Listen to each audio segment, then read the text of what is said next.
Hello students, welcome Sunrise online classes. Now class 11 जो हमारा topic चल रहा था, इसके अंदर आज जो हम टॉपिक स्टार्ट कर रहे हैं वो है इंश्योरेंस. ओके, इससे पहले हमने जो ई बैंकिंग्स और उसके बारे में पढ़ा था, आज उसी के आगे हम कंटिन्यू कर रहे हैं इंश्योरेंस. तो सबसे पहले हम देखते हैं, आपने जनरली अपनी लाइफ में भी सुना है, बहुत कॉमन वर्ड है आज के टाइम में इंश्योरेंस. आपके फैमिली मेम्बर्स में भी इंश्योरेंस हो रखा है.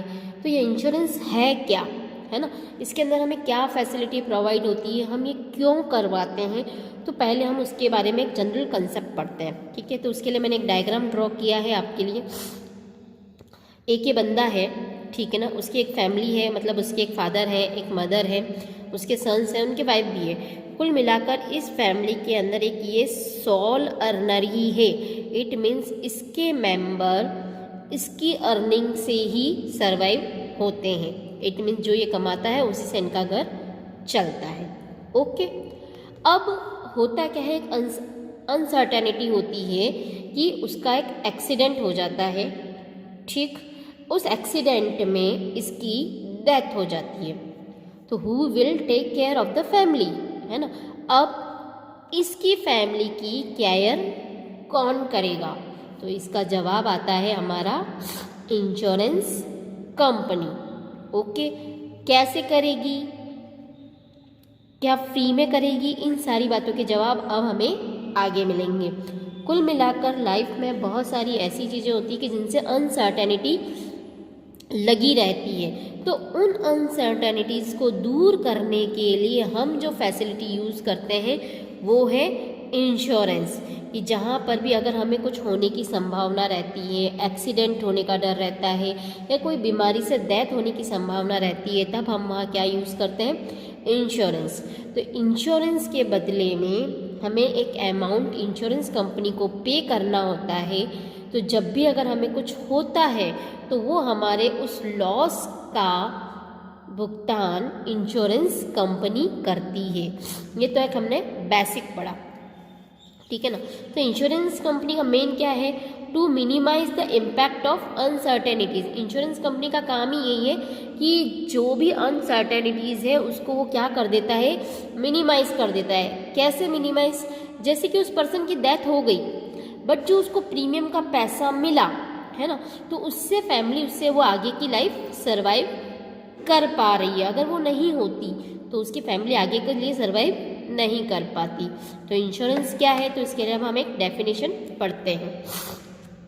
Insurance is a contract. Insurance एक कॉन्ट्रैक्ट होता है किसके बीच, जो इंश्योरेंस कराने वाला है और इंश्योरेंस कंपनी के बीच. उन दोनों के बीच में जो एग्रीमेंट तैयार होता है वो क्या कहलाता है, insurance is a contract between two parties. कितनी parties, two parties. Whereby one party to indemnify the loss suffered by the other party, है ना. इसके अंदर एक पार्टी दूसरी पार्टीज को अगर कोई लॉस होता है तो उसके बदले में वो उसको सिक्योर करती है. पर वो क्यों करेगी, for a consideration of some money as a premium. किसके बदले में काम कर रही है, उसको कंसिडरेशन मिल रहा है दूसरी पार्टीज को. दूसरी पार्टी कौन, इंश्योरेंस कंपनी. कंसिडरेशन मतलब कुछ लाभ मिलना. तो यहाँ इंश्योरेंस कंपनी को क्या मिलता है, प्रीमियम. अब एक बहुत जनरल लैंग्वेज में बात करते हैं कि इंश्योरेंस कंपनी में होता क्या है. जैसे आपने अपनी एक अनसर्टेनिटीज़ के लिए कि अगर मेरा एक्सीडेंट होता है या मेरी किसी बीमारी से डेथ हो जाती है तो मेरी फैमिली को कुछ मिलना चाहिए ताकि आगे वो सर्वाइव हो सके. तो वो क्या करता है, ईयरली या हाफ ईयरली, जैसा आप सही लगे, एक प्रीमियम इंश्योरेंस कंपनी को देते हैं कि मेरी अगर डेथ होती है तो मेरी फैमिली को 15 लाख, 20 लाख, 25 लाख, जितने का भी हो, है ना, उतना पैसा मेरी फैमिली को मिलना चाहिए. तो वहाँ पर हम क्या करते हैं, इंश्योरेंस कंपनी से कॉन्ट्रैक्ट करते हैं. ठीक, वो वहाँ पर एज ए कंसिडरेशन के रूप में प्रीमियम लेती है. इट मीन्स हमें हर साल या हाफ ईयरली एक अमाउंट फिक्स हमें जमा कराना होता है. अब जब भी हमारी डेथ होगी तो हमारी फैमिली को वो इंश्योरेंस कंपनी क्या करेगी, एक मुश्त अमाउंट का पैसा देगी. तो यहाँ पर एक दो चीज़ की टर्म आती है. जो बंदा इंश्योरर करा रहा है, इंश्योरेंस करा रहा है, वो क्या कहलाता है? इंश्योर्ड पर्सन, ठीक है ना। और जो कंपनी इंश्योरेंस करती है वो क्या कहलाती है? इंश्योरर। ये दोनों ही टर्म आपको ध्यान में रहनी चाहिए। जो बंदा इंश्योरेंस करा रहा है वो क्या कहलाएगा? इंश्योर्ड। और जो कंपनी इंश्योरेंस करती है वो क्या कहलाती है? इंश्योरर। तो कुल मिलाकर आपको यह डेफिनेशन अच्छे से पता होनी चाहिए, डेफिनेशन आपको अच्छे से लर्न होनी चाहिए, क्योंकि इसके बारे में जो क्वेश्चन बनेगा, एक तो मीनिंग, फिर उसके आगे उसके फंक्शंस के बारे में बनेगा। तो डेफिनेशन मैंने ऑलरेडी आपको दे दी है, आप चाहें तो बुक से भी कर सकते हैं। डेफिनेशन बहुत ईजी है। फर्स्ट स्टेप में तो लिखना है इंश्योरेंस इज अ कॉन्ट्रैक्ट। किसके बीच में होता है? दो पार्टी के बीच में होता है, जिसमें वन पार्टी इनैमनी होती है लॉस को सफर्ड करने के लिए बाय द अदर पार्टी। वो फ्री में नहीं करेगी, consideration for the sum money, और सम मनी क्या है? वो हमारी प्रीमियम। ओके, नाउ अब हम देखते हैं फंक्शंस। काफ़ी इजी हैं अगर डेफिनेशन समझ में आती है तो पहला फंक्शन क्या है? Provide certainty.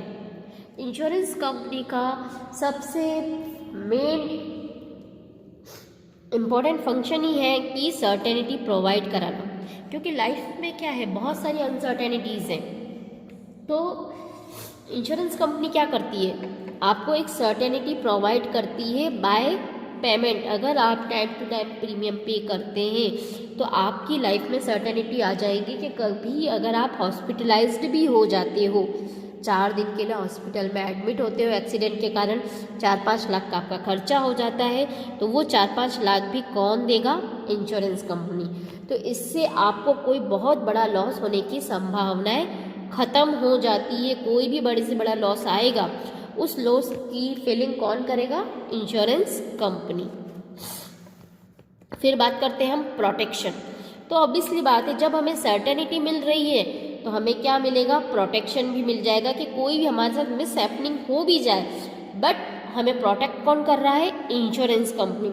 सपोज आज मेरा एक्सीडेंट हो जाता है, मेरा पैर का ऑपरेशन होता है, उस पैर के ऑपरेशन में 2 लाख का खर्चा आता है, बट वो 2 लाख रुपए मुझे अरेंज करने की ज़रूरत नहीं है, उसकी भुगतान कौन कर रहा है? इंश्योरेंस कंपनी कर रही है। तो वो पैसा मुझे मिल जाएगा, मेरी कोई जमा पूंजी उसमें से खर्च नहीं होनी है। फिर बात करते हैं रिस्क शेयरिंग। इंश्योरेंस के अंदर क्या होता है कि आपका रिस्क शेयर होता है। क्यों? क्योंकि इंश्योरेंस कंपनी के पास कोई पैसा थोड़ी ना पड़ा है जो आपके पास दे देंगे, वो ये पैसा आपको कहाँ से कवर करके दे रही है। तो उसके बीच का सिर्फ लॉजिक इतना सा है कि देखो क्या होता है कि मेडिकल का इंश्योरेंस है, सपोज मेडिकल का इंश्योरेंस ये 3 बंदों ने करवाया, इन तीनों बंदे ने क्या करा? प्रीमियम किसको दिया? इंश्योरेंस कंपनी को। अब इसमें से किसी को जो लॉस होगा, ठीक है ना, वो किसको होगा? कोई एक को ही होगा, या तो नहीं होगा पूरे साल भर तक, क्योंकि मेडिकल के इंश्योरेंस, एक्सीडेंट के इंश्योरेंस जो भी होते हैं वो साल भर तक के लिए ही वैलिड होते हैं। आपको साल भर में कुछ होता है तो ही आपको कंपनसेशन मिलता है, अगले साल आपकी पॉलिसी वापस क्या करवानी पड़ती है? रिन्यूअल करवानी पड़ती है, बार बार आपको हर साल रिन्यूअल करवानी होती है। तो इस पूरे साल में किसी एक बंदे को ही हो सकता है ज़्यादा से ज़्यादा, इतनी ही सर्टेनिटी की संभावना रहती है, ज़्यादा से ज़्यादा 2 को होता है। ओके, उससे ज़्यादा ऐसा तो नहीं है कि सभी को हो जाएगा। अगर इंश्योरेंस कंपनी के पास 10 लोगों ने पॉलिसी ली है, 2 को होगा, 3 को होगा, 10 के 10 को तो नहीं होगा। तो उन 10 लोगों का प्रीमियम इंश्योरेंस कंपनी के पास आता है। तो जब भी किसी को होगा तो उसका कंपनसेशन इन 3 की प्रीमियम से वहाँ पर कंपनसेट होता है, तो इंश्योरेंस कंपनी उसको कंपनसेट कर पाती है। Is that clear? इसलिए क्या कहा है, ये एक रिस्क शेयरिंग सिस्टम है। इसके अंदर सभी मिलकर रिस्क को पूल करते हैं, उसको शेयर करते हैं। ओके, फिर बात आती है आपकी assist in a capital formation. Insurance company क्या करती है? कैपिटल फॉर्मेशन में हमारी हेल्प करती है। कैसे हेल्प करती है? कि यहाँ पर जो इंश्योर्ड से क्या होता है, एक बहुत बड़ी मात्रा में प्रीमियम कलेक्ट हो जाता है। सपोज 100 लोगों ने उनसे पॉलिसी करवाई किसी इंश्योरेंस कंपनी से, तो 100 लोगों का इसके पास प्रीमियम भी तो आ रहा है। तो वो इस प्रीमियम को जहाँ जिन लोगों को इन्वेस्टमेंट की ज़रूरत है, कैपिटल फॉर्मेशन की ज़रूरत है, जैसे गवर्नमेंट को ब्रिज बनाने में, रोड बनाने में, या कोई कंपनी को बहुत बड़ा अमाउंट चाहिए एज ए लोन में, तो वो उस पैसे को वहाँ एज ए लोन पर इन्वेस्ट करती है, उनके कैपिटल फॉर्मेशन में एक बहुत बड़ी हेल्प करती है, जिससे उनकी भी इनकम होना शुरू हो जाती है और यहाँ पर एक बहुत बड़ा इन्वेस्टमेंट भी हो जाता है। तो कुल मिलाकर एक कैपिटल फॉर्मेशन में ये हेल्प करती है। ओके, तो आज आपको इन दोनों के जो भी है प्रॉपर नोट्स बनाने हैं, प्रॉपर डेफिनेशंस लर्न करनी है, लिखनी है और उसके बाद आपको इनके फंक्शन भी लिखने हैं। Okay, thank you very much.